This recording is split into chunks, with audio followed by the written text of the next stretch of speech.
Welcome to Fousi's kitchen. ഇന്ന് ഞാനിവിടെ തയ്യാറാക്കുന്നത് കണ്ണൂരിൻ്റെ സ്പെഷ്യലായിട്ടുള്ള പഞ്ചാരപ്പം അല്ലെങ്കിൽ കണ്ണൂരപ്പം. അതെങ്ങനെയാണ് തയ്യാറാക്കുന്നതെന്ന് നോക്കാം.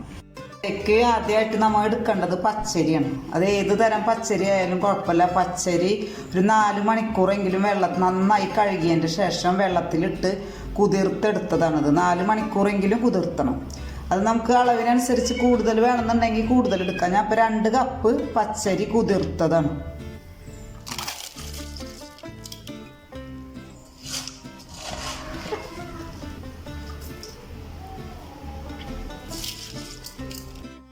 രണ്ട് കപ്പ് അരിക്ക് 1/2 കപ്പ് ചോറാണ് ഞാൻ എടുത്തിട്ടുള്ളത്. നല്ല വെന്ത പുഴുക്കല്ലരിയുടെ ചോറ്.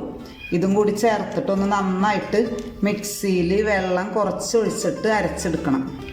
അപ്പോൾ നമ്മൾ പച്ചരിയും ചോറും കൂടെ നന്നായിട്ട് അടിച്ചെടുത്ത് കൊടുത്തിട്ടുണ്ട്. ഇതേ പാകത്തിന് അടിച്ചെടുത്ത് കൊടുത്തിട്ടുണ്ട്. ഇതിലേക്ക് നമ്മൾ ഇത് ശർക്കര ചേർത്തിട്ടുള്ള അപ്പമല്ല, പഞ്ചസാരപ്പാണ്. അപ്പോൾ പഞ്ചസാര ആവശ്യത്തിന് ചേർത്ത് കൊടുക്കണം. അപ്പോൾ 1 കപ്പ് പഞ്ചസാര ഇതിലേക്ക് ചേർത്ത് കൊടുക്കണം. അതുപോലെ 2 ടീസ്പൂൺ മൈദയും ചേർത്തിട്ട് ഇത് നന്നായിട്ട് മിക്സ് ചെയ്തെടുക്കാം. അപ്പോൾ 2 കപ്പ് പച്ചരിക്ക് ഞാൻ 1/2 കപ്പ് മൈദ 1/2 കപ്പ് പഞ്ചസാരയും ചേർത്തിട്ട് നന്നായിട്ട് മിക്സ് ചെയ്ത് വെച്ചിട്ടുണ്ട്. ഇതിലേക്ക് 1 നുള്ള് ഉപ്പും 1 നുള്ള് ബേക്കിംഗ് സോഡയും ചേർത്ത് കൊടുക്കാം. അപ്പം ഇതിലേക്ക് ആവശ്യത്തിന് ഉപ്പ് പൊടിയും അതുപോലെ അപ്പസോഡ, ഏലക്കാപ്പൊടിയൊക്കെ ചേർത്ത് കൊടുത്ത് മിക്സ് ചെയ്ത് വെച്ചതാണ്. ഇത് നമുക്കൊന്ന് ഇത് 8 മണിക്കൂറെങ്കിലും വെക്കണം. അപ്പം ഞാൻ 4 മണിക്കൂർ ഇത് പൊങ്ങാൻ വെച്ചാണ്. രാവിലെ അടിച്ച് വെച്ചിട്ടാണ് ഞാനിപ്പോൾ ഇത് എടുത്തിട്ടുള്ളത്. അതുപോലെ തന്നെ ചെയ്യണം. 4 മണിക്കൂറെങ്കിലും ഇത് പൊന്താൻ വെക്കണം. അപ്പം 4 മണിക്കൂറെങ്കിലും വെക്കണം ചുരുങ്ങിയത്. അപ്പം 4 മണിക്കൂറിന് ശേഷം ഞാൻ ഈ മാവ് എടുത്തിട്ടുണ്ട്. ഇതിലേക്ക് നമുക്കിനി ഉപ്പുപൊടി ചേർത്ത് കൊടുത്തിട്ട് ഫ്രൈ ചെയ്തെടുക്കാം. അപ്പോൾ നമുക്ക് ഉഴിയപ്പത്തിനും ഉണ്ണിയപ്പത്തിനൊക്കെ വെക്കണ കല്ലാണ് വെച്ചിട്ടുള്ളത്. ഇതിലേക്ക് ആവശ്യത്തിന് വേണ്ട ഓയിൽ ഒഴിച്ചു കൊടുക്കാം. അപ്പോൾ എണ്ണ നന്നായി ചൂടായിട്ടുണ്ട്. നമുക്കിതിലേക്ക് ഓരോന്നായിട്ട് ഒഴിച്ചു കൊടുക്കാം.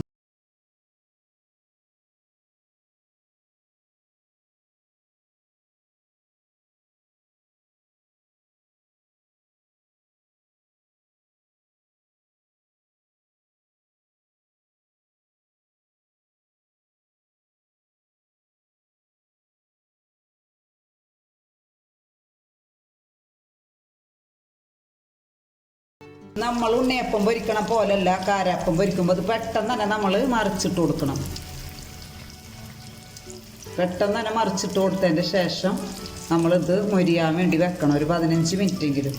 ഇതൊരു ഡിഫറൻറ്റ് കളറായിട്ടാണ് കിട്ടുക. അപ്പോൾ ആ കളറിൻ്റെ വേണ്ടിയിട്ടാണ് അങ്ങനെ ചെയ്യണത്.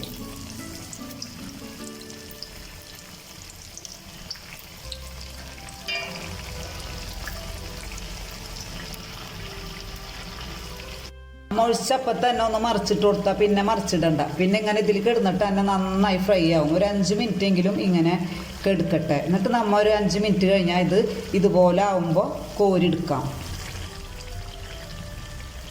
അപ്പോൾ അങ്ങനെ നമ്മളെ സൂപ്പറായിട്ട് നമ്മളെ കാരയപ്പം അല്ലെങ്കിൽ പഞ്ചാരയപ്പം ഇവിടെ റെഡി ആയിട്ടുണ്ട്. അപ്പോൾ നമുക്കിതൊന്ന് കോരി മാറ്റാം. അപ്പോൾ ഇതേപോലെ കിട്ടണം. ബ്രൗൺ കളറും വൈറ്റും ബ്രൗൺ ആയിട്ടുള്ള ഒരു കളറിൽ വേണം ഇത് കിട്ടാൻ. നമ്മൾ സാധാ ഉണ്ണിയപ്പത്തിന് ശർക്കരയാണ് നമ്മൾ ചേർക്കുക. ഇതിൽ നമ്മൾ പഞ്ചസാരയാണ് ചേർക്കുന്നത്. അപ്പോൾ അത് മാത്രമേ ഉള്ളൂ. സിമ്പിളാണ് ചെയ്യാനായിട്ട്.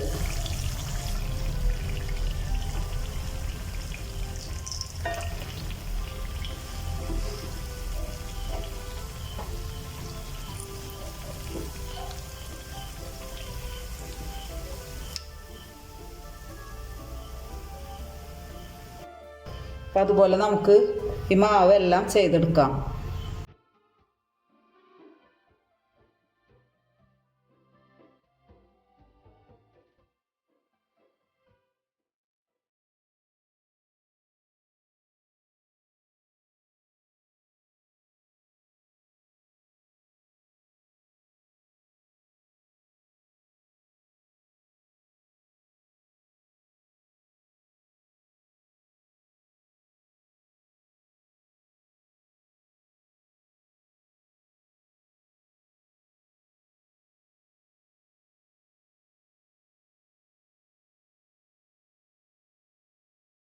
അപ്പോൾ നമ്മളെ കണ്ണൂരപ്പം ഇവിടെ റെഡി ആയിട്ടുണ്ട്. കണ്ണൂർ കാരയപ്പം സ്പെഷ്യലാണ്. അപ്പോൾ എല്ലാവരും ട്രൈ ചെയ്ത് നോക്കുക. എൻ്റെ വീഡിയോ ഇഷ്ടമെങ്കിൽ ലൈക്ക് ചെയ്യുക, ഷെയർ ചെയ്യുക, സബ്സ്ക്രൈബ് ചെയ്യുക.